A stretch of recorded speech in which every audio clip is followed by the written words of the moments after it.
기도드리겠습니다. 부활의 소망이신 하나님, 사망 권세를 깨뜨리신 예수님을 찬양합니다.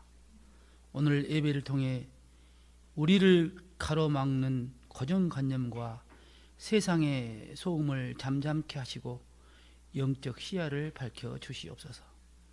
머리로만 알던 부활이 이 시간 엠마오의 제자들처럼 뜨거운 가슴으로 고백하는 사건이 되게 하시옵소서. 살아계신 주님을 인격적으로 만나는 은혜의 시간이 되게 하옵소서. 예수 그리스도의 이름으로 기도드립니다. 아멘. 오늘은 부활절입니다. 부활절에는 계란을 먹는 풍습이 있습니다. 그 안에서 새로운 생명이 깨어나 껍데기를 깨고 나오는 모습이 무덤을 열고 나오는 예수님과 닮았기 때문입니다. 초기 기독교 시절 사순절 기간에는 절제를 위해 계란 먹는 것을 금했습니다. 그래서 부활절 아침이 되어야 비로소 다시 계란을 먹을 수 있었습니다. 이것이 교회의 풍습이 되어 부활절에 계란을 먹게 된 것입니다. 부활절의 직접적인 근거는 사복음서에 공통으로 기록된 빈 무덤 사건입니다. 예수님이 금요일 십자가에서 운명하시고 무덤에 안치되신 후 안식 후 첫날 지금의 일요일 새벽에 여인들이 무덤을 찾았습니다. 마태복음 28장 6절에 따르면 그때 무덤을 막았던 돌이 굴러가 있었고 천사는 그가 여기 계시지 않고 그가 말씀하시던 대로 살아나셨느니라고 선포했습니다. 그리고 부활한 예수님은 막달라 마리아를 시작으로 12제자와 500여 명의 형제들에게 직접 모습을 나타내시며 자신이 살아나셨음을 증명하셨습니다. 이로 인해 초기 그리스도인들은 유대교의 안식일인 토요일과는 별개로 예수님이 부활하신 일요일에 예배를 드리기 시작했습니다. 일요일이 주의 낮, 곧 주일이 불리게 된 것이 이것 때문입니다. 처음에는 매 주일이 부활을 기념하는 날이었습니다. 그러다가 특정일을 부활절로 지키기 시작했습니다. 그런데 초기 교회에서는 지역마다 부활절을 지내는 날짜가 제각각이었습니다. 이를 통일하기에 서기 325년 니케아 공의회에서 춘분 이후 첫 보름달이 뜬 후 그 다음 오는 첫 번째 주일을 부활절로 정하는 규칙을 정하였습니다. 이 규칙에 따라 금년은 춘분이 3월 20일이고 그 첫 보름이 4월 2일입니다. 그래서 첫 보름 후 첫 번째 오는 주일이 부활절이 되는 것입니다.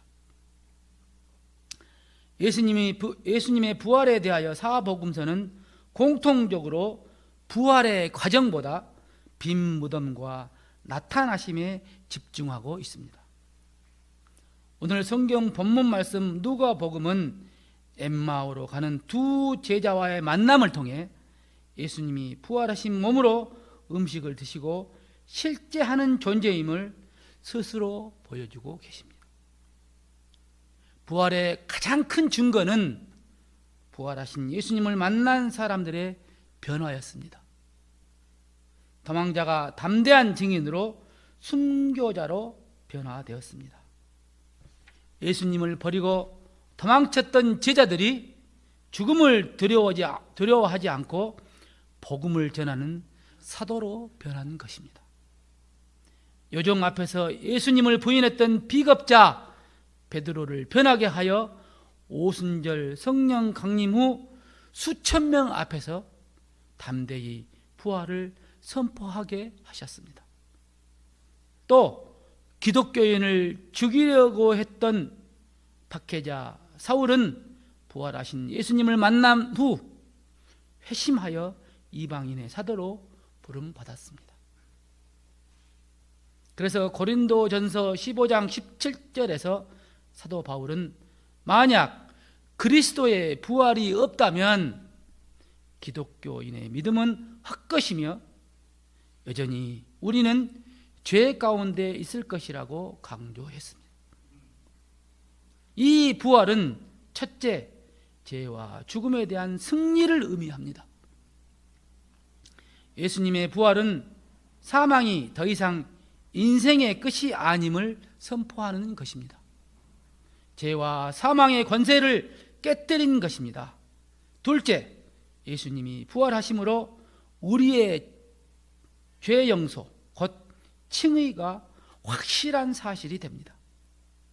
부활 사건은 십자가를 통해 이룬 대속을 완성하였음을 확증하는 것이기 때문입니다. 셋째, 부활은 새 창조의 시작, 곧 타락한 세상이 회복되기 시작했다는 첫 열매의 의미입니다. 이제 부활을 신학적 관점으로 바라보겠습니다. 먼저 복음주의 신학에서는 부활은 실제로 일어난 역사적 사실로 봅니다. 2000년 전 예루살렘에서 예수님의 몸이 실제로 다시 살아났다는 점을 강조하며 이 역사적 사실이 기독교 신앙을 떠받치는 단단한 기초가 된다고 주장합니다. 신정통주의 신학은 부활을 하나님이 건네시는 구원의 메시지로 봅니다. 신정통주의는 사실 여부를 증명하는 것보다 부활을 통해 하나님이 우리에게 무엇을 말씀하시는지를 중요하게 여깁니다. 부활은 절망에 빠진 인간에게 하나님이 보내주시는 강력한 희망의 선포라고 해석합니다. 그리고 실존주의 신학은 삶을 변화시키는 현재 결단을 조명합니다. 실존주의 신학은 부활이 오늘날 나의 삶을 어떻게 바꾸는가에 집중합니다. 새로운 존재로 살겠다고 지금 이 순간 결단하는 것이 곧 부활의 참된 의미라고 봅니다. 우리는 이 세 개의 신학적 관점을 종합하여 볼 필요가 있습니다. 부활을 신화가 아닌 사람이 꾸며낸 가상의 이야기가 아닌 실제 일어난 역사적 사건으로 이해하고 우리에게 계시로 들려주시는 하나님의 구원 메시지로 듣고 새롭게 변화된 삶을 살겠다는 각오의 계기를 삼아야 진정한 부활의 의미를 우리 자신에게 찾을 수 있을 것입니다. 이렇게 부활은 우리 삶 속에서 너무나 중요합니다. 핵심 중에 핵심입니다. 바울의 표현대로 그리스도의 부활이 없다면 우리의 믿음은 헛것입니다. 부활이 없다면 여전히 우리는 죄 가운데, 사망 가운데 있을 것입니다. 그래서 처음 믿을 때 부활하신 예수님을 만났다고 하더라도 우리들 삶 속에서, 믿음 속에서 그분의 나타나심을 계속 실제적으로 체험하는 것이 무엇보다 중요합니다. 그런데 우리는 부활하신 예수님을 당시 제자들처럼 육신으로 직접 만날 수 없습니다. 그런 경험이 있는 사람들로부터 부활하신 예수님에 대한 이야기를 직접 들을 수도 없습니다. 그렇다면 우리가 어떻게 해야 부활의 예수님을 계속 만날 수 있을까요? 여기서 부활하신 예수님을 어떻게 만날 수 있는가라는 질문은 체험의 문제이기도 하지만 더 나아가 성경 전체와 기독교 신학이 집중해온 핵심 주제입니다. 첫째, 부활하신 예수님을 만나는 길은 말씀을 통해 만나는 것입니다. 즉 말씀의 계시로 만나는 것입니다. 대표적인 장면은 오늘 본문 말씀 누가복음의 엠마오 사건입니다. 제자들은 예수님과 함께 걸었지만 처음에는 알아보지 못했습니다. 그러나 예수님께서 성경을 풀어 설명하실 때 마음이 뜨거워집니다. 우리에게 말씀하실 때 우리 속에서 마음이 뜨겁지 아니하더냐고 고백하며 즉시 예루살렘으로 돌아가 부활을 증언합니다. 그래서 우리가 성경을 읽을 때 단순히 텍스트를 읽는 것이 아니라 그리스도를 만나는 사건이 일어나는 것입니다.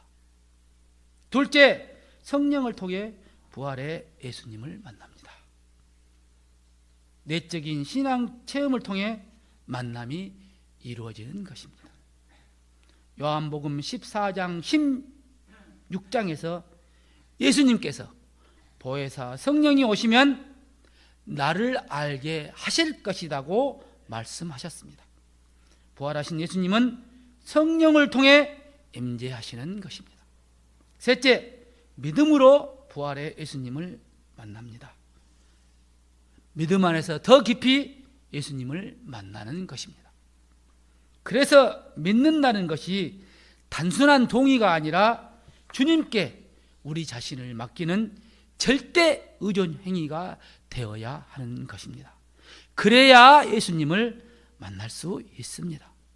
넷째, 성례와 공동체 속에서 부활하신 예수님을 만날 수 있습니다.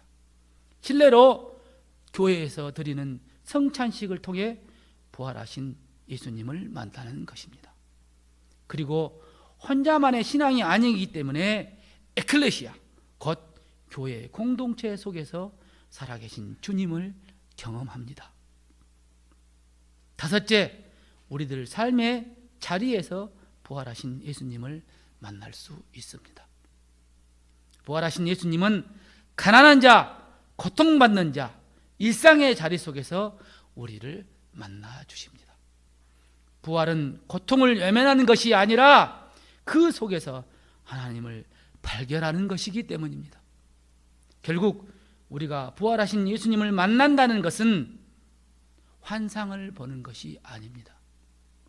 감정으로만 느끼는 것도 아닙니다. 이것은 삶의 중심이 바뀌는 중대하고 결정적인 사건입니다.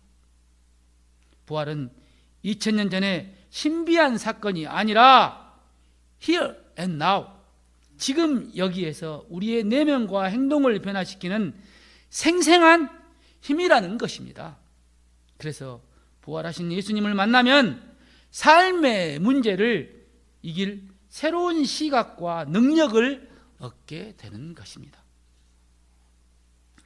그런데 부활하신 예수님이 늘 우리 곁에 현존하시지만 우리는 그분을 인식하지 못합니다. 예수님은 항상 우리를 애타게 초대하고 부르시고 계시지만 못 만나거나 우리가 만나는 것을 거부하기도 합니다. 그 이유는 그분이 우리를 떠나 계셔서가 아니라 우리의 영적 시야가 가려져 있기 때문입니다. 우리가 예수님을 만나지 못하게 가로막는 첫째 장애물은 우리의 자기중심성과 영적 무지입니다. 성경에서 부활하신 예수님을 바로 알아보지 못한 제자들의 공통점은 자신의 욕심과 욕망, 고정관념, 두려움에 매몰되어 있었다는 공통점이 있습니다. 오늘 본문에 나오는 엠마오 제자들은 예수님이 정치적 메시아로서 로마를 몰아내기를 바랬습니다. 자신의 기대가 무너지자 바로 곁에 계신 예수님을 나그네로만 본 것입니다. 내가 원하는 방식, 즉 성공, 재물, 건강, 기적 등으로만 오셔야 한다고 믿을 때 비천한 모습이나 평범한 일상으로 오시는 주님을 놓치게 되는 것입니다. 고정관념과 선입견은 전에 제가 말씀드린 확정 편향 우상으로 예수님은 이러셔야 돼 라는 내 생각에 갇혀서 부활하신 예수님을 인식하지 못하는 것입니다. 두 번째 장애물은 세속적인 분요함과 마음의 소음입니다. 현대 신학자들은 우리가 주님을 만나지 못하는 가장 큰 이유 중 하나로 지나친 분주함을 꼽습니다. 겉으로 드러나는 일상의 분주함과 소음의 마음을 빼앗겨서 우리의 영혼의 가장 깊은 곳에서 말을 거시는 주님의 세미한 음성을 듣지 못한다는 것입니다. 세 번째 장애물은 하나님과 인간 사이를 갈라놓는 죄라는 담입니다. 죄가 하나님과 인간의 관계를 단절시키는 장벽이 된다는 뜻입니다. 이 죄는 단순한 행동의 잘못을 의미하는 것은 아닙니다. 하나님을 떠나 자기중심적으로 살아가려는 존재 상태를 가리킵니다. 이 상태가 지속되면 인간은 하나님을 향해 마음을 열 수가 없게 되고 하나님을 인식하는 감각도 점점 둔해집니다.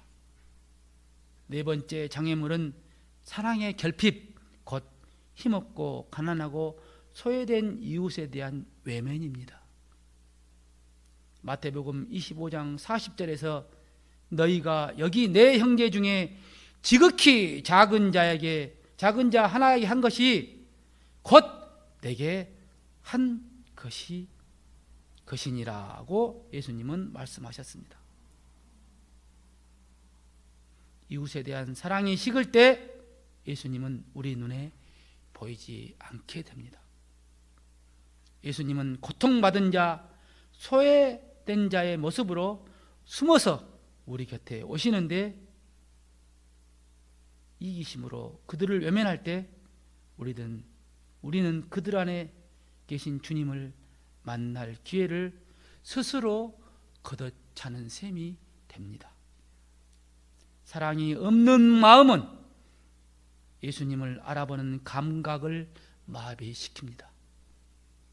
이웃을 사랑하지 않아 부활하신 예수님을 만나지 못하는 것입니다. 결국 우리가 부활하신 예수님을 못 만나는 이유는 주님이 숨어 계시기 때문이 아닙니다. 우리의 마음이 다른 곳을 향해 있거나 나 자신으로 가득 차 있기 때문입니다. 이를 해결하는 방법은 자기 부인과 영적 깨어 있음입니다. 이제 말씀을 마치겠습니다. 부활은 단순히 2000년 전 신화나 박제된 과거의 사건이 아닙니다. 오늘 우리의 삶을 관통하는 역사적 사실입니다. 희망의 선포이기도 합니다. 하지만 우리 곁에 계신 주님을 인식하지 못하는 이유는 그분이 부재해서가 아닙니다. 우리의 자기중심적 편견과 세상의 분주함, 그리고 이웃에 대한 사랑 없는 마음이 영적 시야를 가리고 있기 때문입니다. 진정한 부활의 체험은 화려한 기적을 구하는 것이 아닙니다.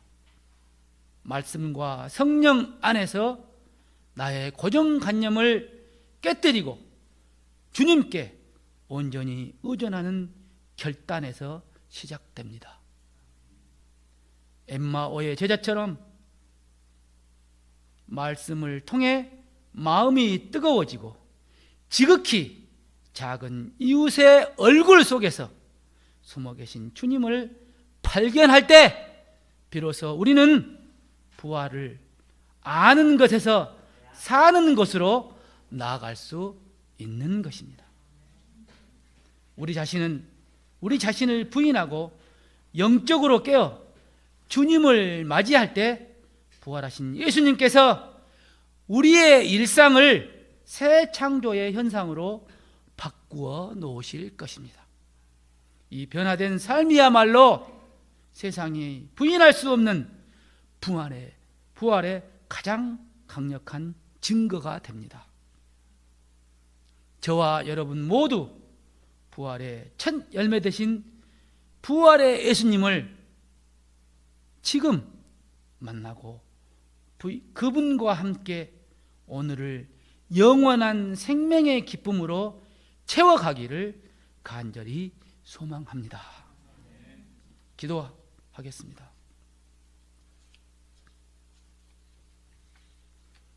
생명의 주님, 부활의 예수님을 우리들 일상의 자리에서 만나 뵙기를 간절히 소망합니다. 나 중심의 신앙에서 벗어나 말씀과 성령 안에서 주님과 동행하며 소외된 이웃의 얼굴 속에서 주님을 발견하게 하옵소서. 절망의 껍데기를 깨고 주님 앞에 나아가 부활을 아는 것에 그치지 않고 삶으로 사는 증인이 되길 원합니다. 우리의 일상을 새 창조의 현장으로 변화시켜 주시옵소서. 부활의 첫 열매 되신 예수 그리스도의 이름으로 기도드립니다. 아멘.